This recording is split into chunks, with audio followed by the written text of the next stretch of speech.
दोस्तों, हाल ही में एक न्यूज आर्टिकल चर्चा का विषय बना रहा और ये न्यूज आर्टिकल हमें क्या कह रहा है कि ग्लोबली एक तरीके से आपका जो टेम्परेचर इंक्रीज हो रहा है उसके चलते रिसर्च अब हमें बता रही है कि ग्लोबल जीडीपी भी नेगेटिवली अफेक्ट होगा। और ये टाइमिंग ऑफ दिस आर्टिकल भी इंपॉर्टेंट है दोस्तों, स्पेशली जब हम ये कंसिडर करते हैं कि पूरा का पूरा इंडियन सबकॉन्टिनेंट एक तरीके से हीट वेव की चपेट में है।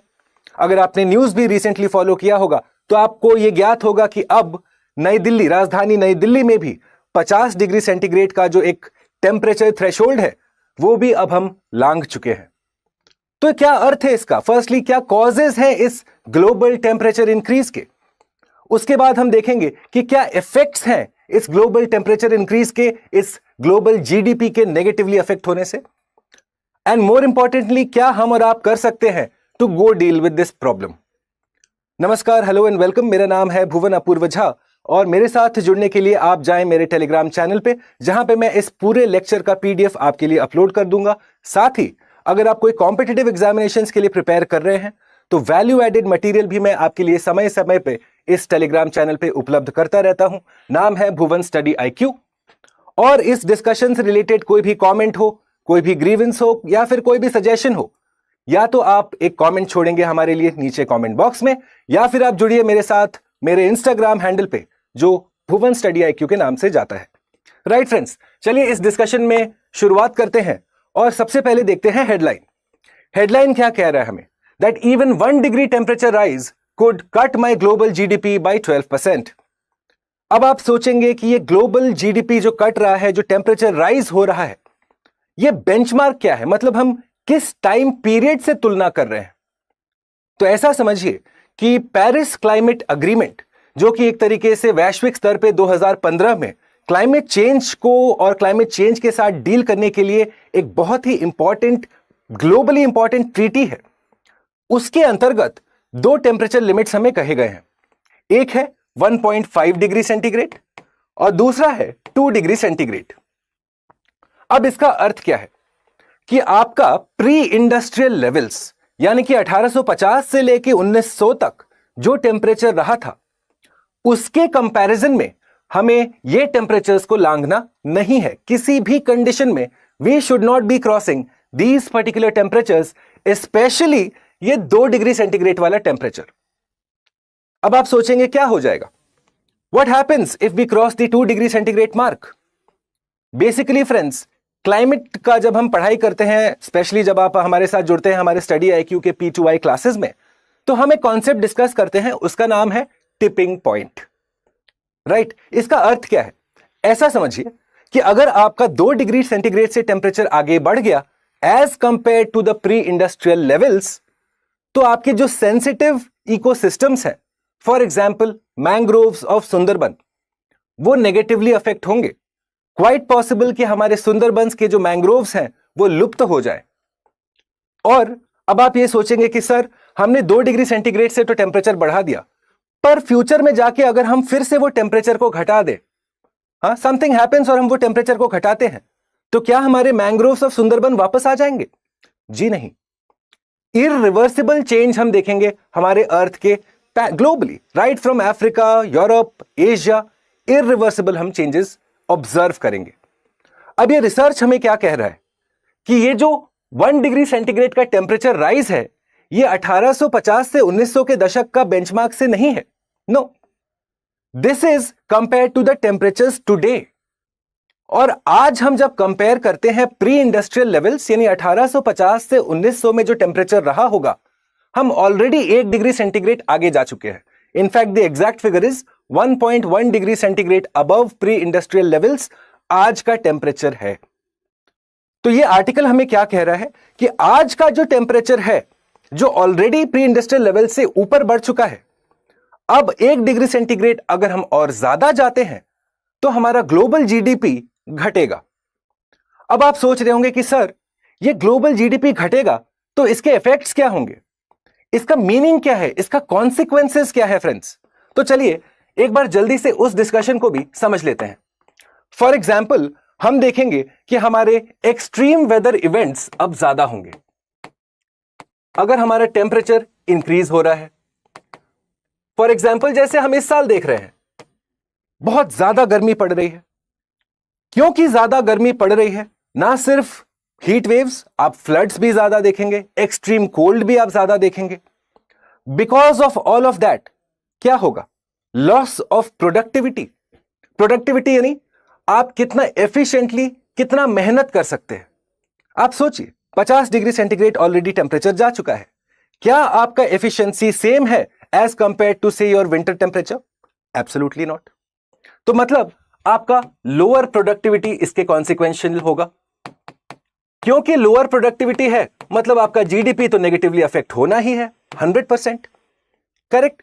तीसरा रीजन हम जो देखेंगे, what will happen? You will observe, क्योंकि टेम्परेचर इंक्रीज हो रहा है, क्लाइमेट चेंज हो रहा है, मतलब सी लेवल राइज होगा।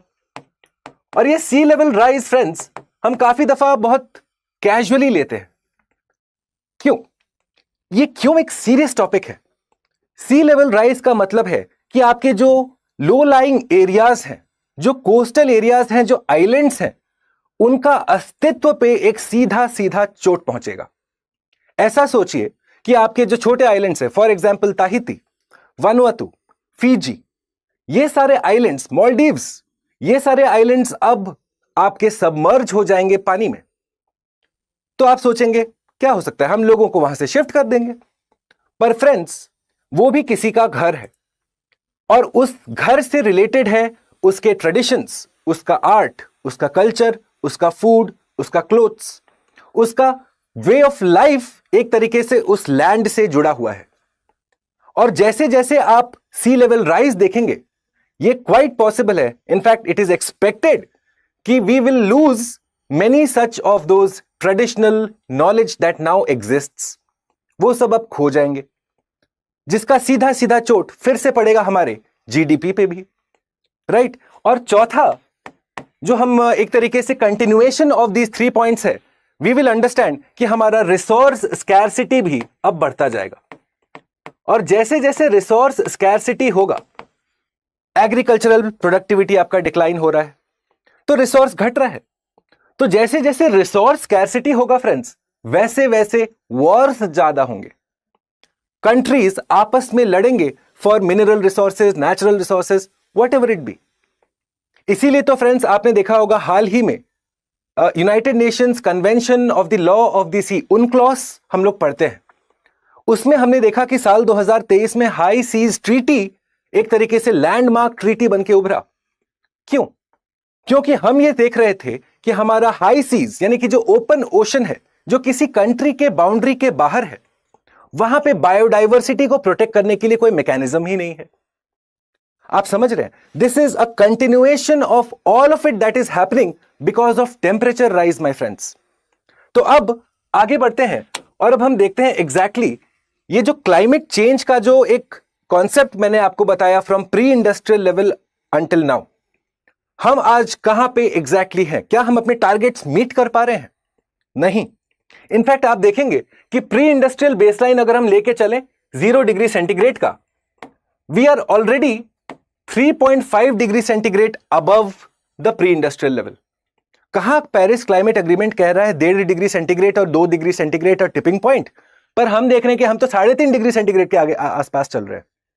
मतलब हमारा current policies, current global cooperation completely inadequate है, राइट।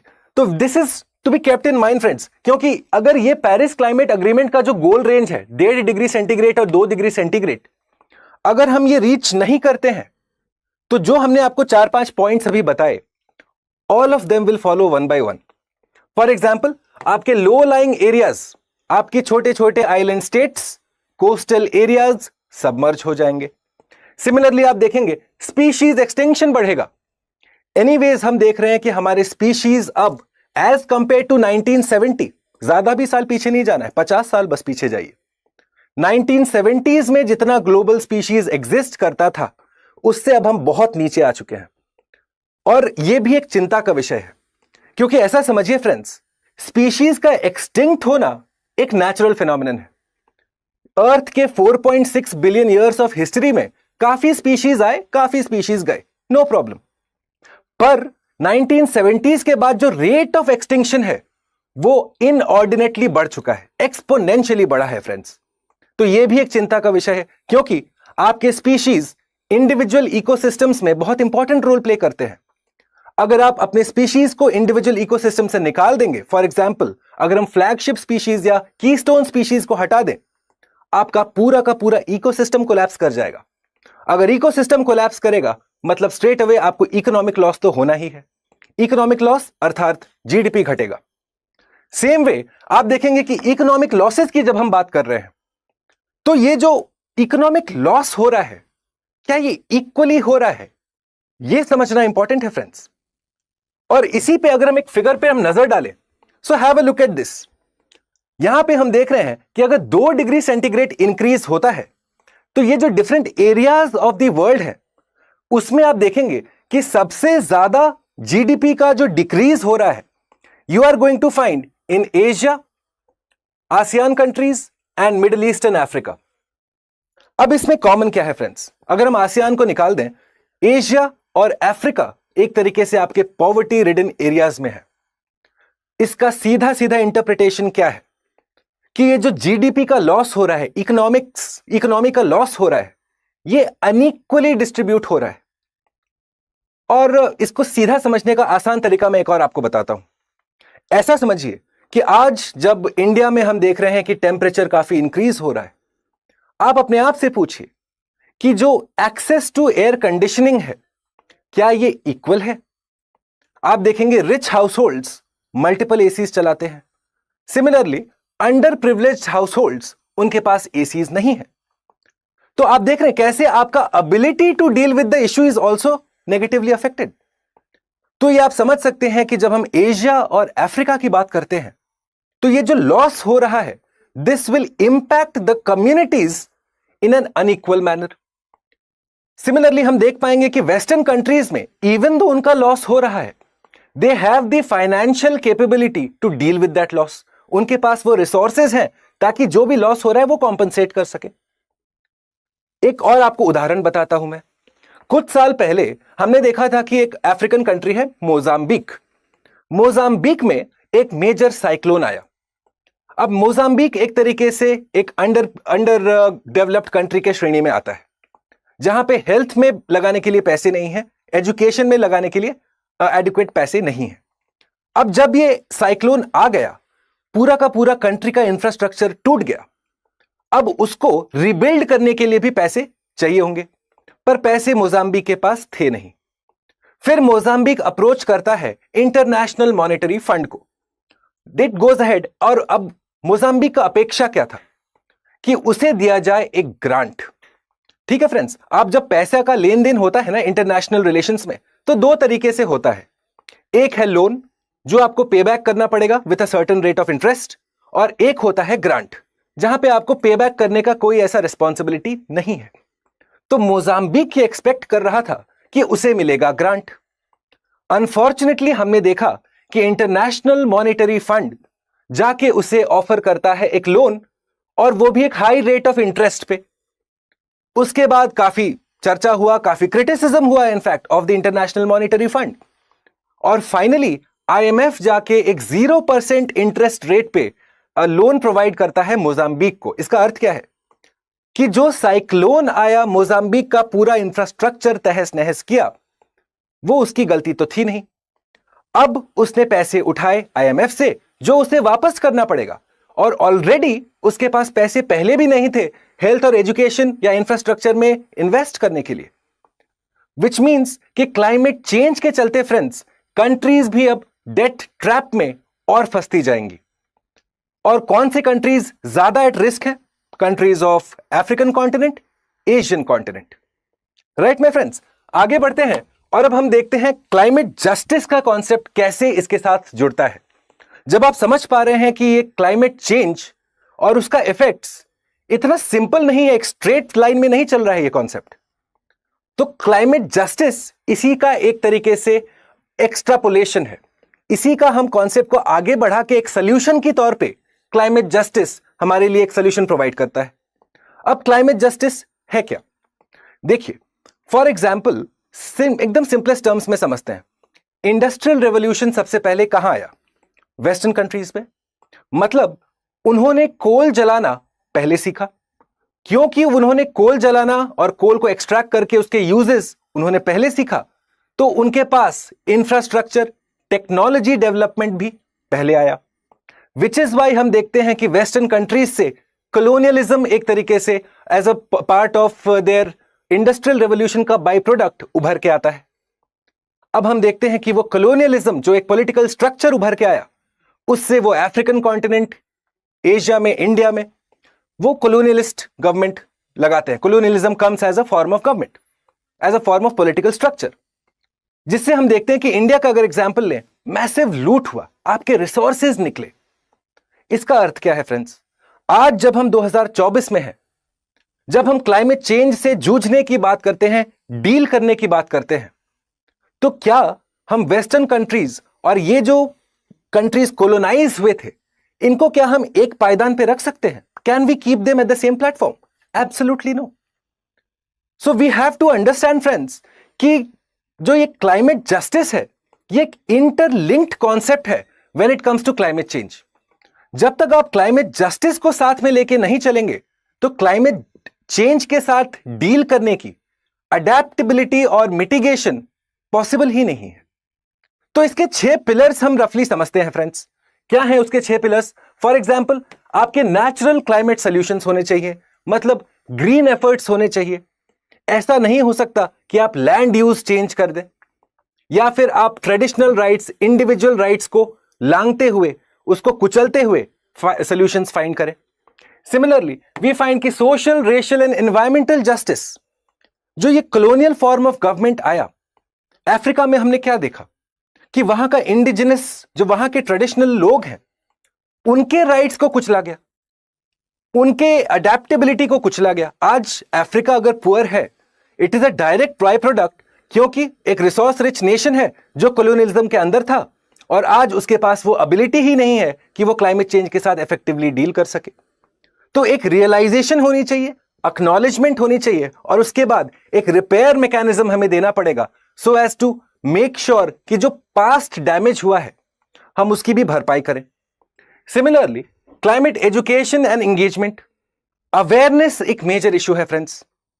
फॉर एग्जाम्पल, जब हम राइट टू कूलिंग की बात करते हैं, एक्सेस टू कूलिंग की बात करते हैं, इंडिया में हम देखते हैं कि एक हाई रेट ऑफ टैक्सेशन पड़ता है आपके एयर कंडीशनर्स पे। अब आप पूछिए अपने आप से कि जब हम देख रहे हैं कि पूरा का पूरा कंट्री एक तरीके से मैसिव हीट वेव की चपेट में है, इज इट फेयर? क्योंकि पुअर हाउस होल्ड्स अफोर्ड नहीं कर पाएंगे, पर जो रिच हाउस होल्ड्स हैं वो एसी अफोर्ड कर पाएंगे। तो क्लाइमेट चेंज के साथ अवेयरनेस, और अवेयरनेस के बाद एक्शन, ये भी इंपॉर्टेंट है, वो भी क्लाइमेट चेंज का एक इंपॉर्टेंट पहलू है। Similarly we find indigenous climate action, traditional knowledge को हमें साथ लेके चलना है। जस्ट ट्रांजिशन, मतलब आप लैंड यूज चेंज ना करें, सस्टेनेबली आप क्लाइमेट चेंज के साथ डील करने की कोशिश करें। फॉर एग्जाम्पल, ऐसा समझिए आप, आज तक हमारा फोकस रहा है फूड प्रोडक्शन बढ़ाने पे। हाई यील्ड वैरायटी सीड्स आज तक हम देखें जहां से कि पर हेक्टेयर यील्ड आपका ज्यादा होगा।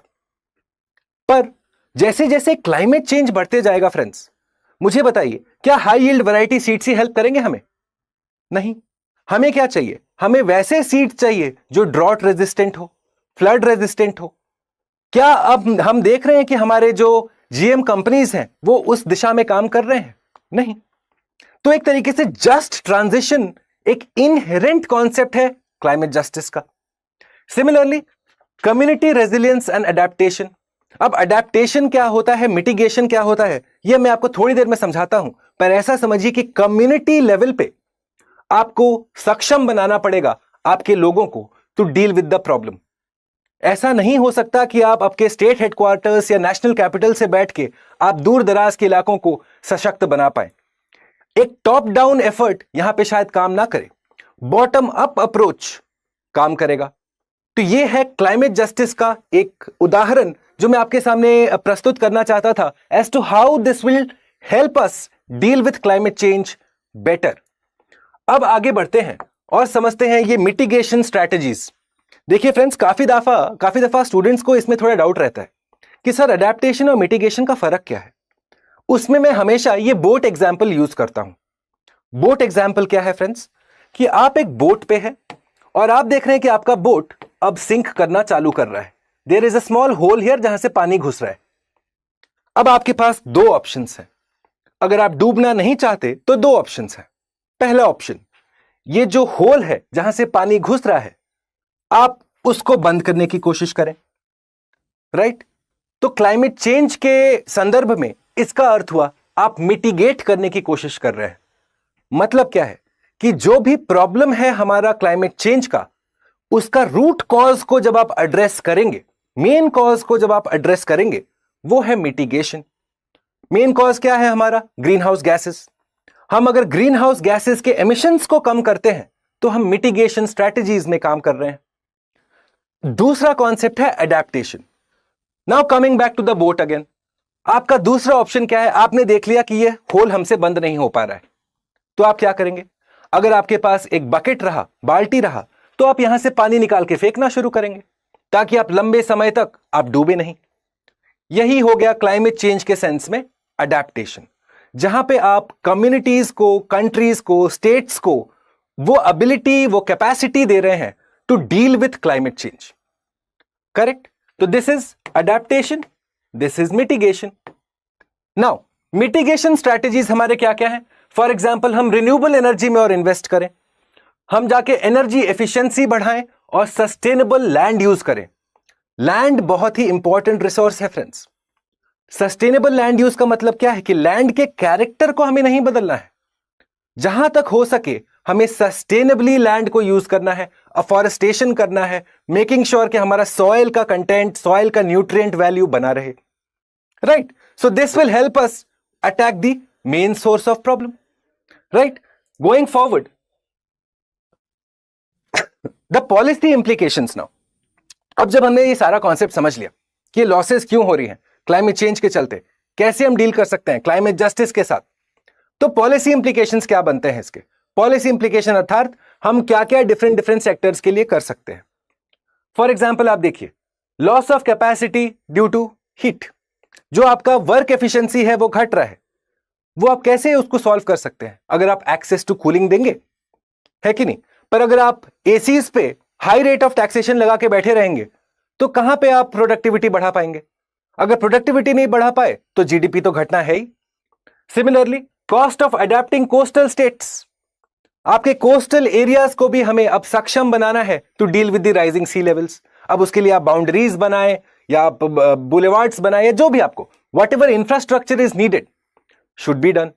सिमिलरली, अगर आप कोस्टल रेगुलेशन रूल्स, जो रिसेंटली कोस्टल रेगुलेशन जोन का जो एक रूल्स आइडेंटिफाई किया है भारत सरकार ने, उसमें आप देखेंगे कि थोड़ा सा इंप्रूवमेंट का एक तरीके से स्कोप है। अगर हमें कोस्टल एरियाज के कैपेसिटी को बढ़ाना है to deal with the rising sea levels.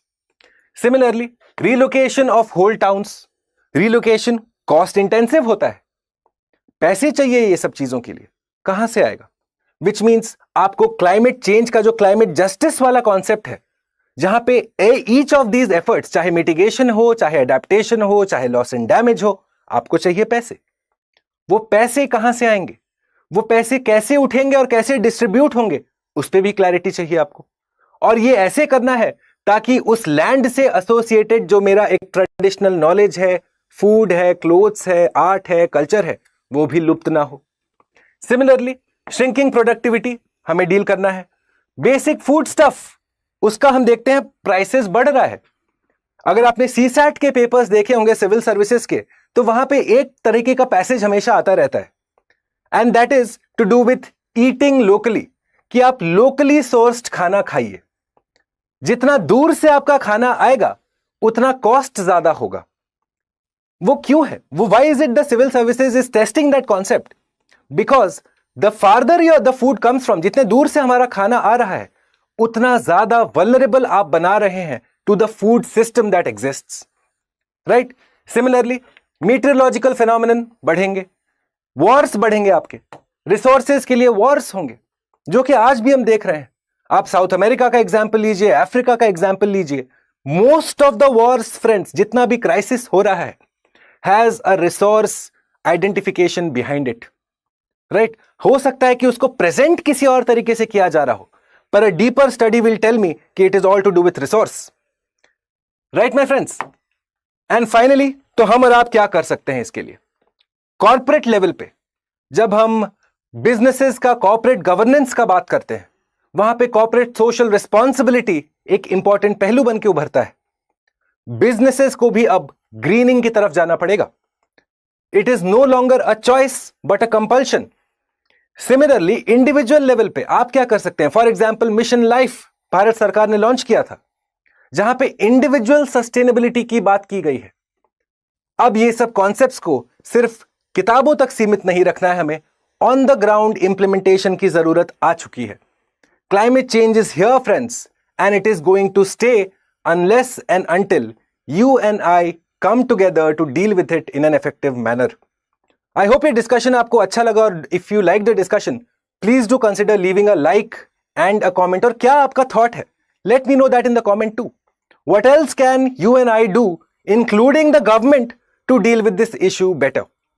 Right, my friends? तो जैसा मैंने आपको कहा था, इस पूरे डिस्कशन का PDF मैं आपके लिए अपलोड कर दूंगा मेरे टेलीग्राम चैनल पे। आप ये स्कैन करिए और पहुंच जाएंगे वहां पे, और इससे रिलेटेड क्वेश्चंस, इससे रिलेटेड जो भी वैल्यू एडेड मटेरियल है, वो भी इस टेलीग्राम चैनल पे आपके लिए उपलब्ध हो जाएगा। सिमिलरली, कोई भी डाउट्स है related to whatever we have discussed here today, अगर आप एग्जाम्स के लिए प्रिपेयर कर रहे हैं और अगर आपको कोई डाउट जो कि क्वाइट नेचुरल है उभर के आ रहा है, please get in touch with me. I will be happy to solve it for you.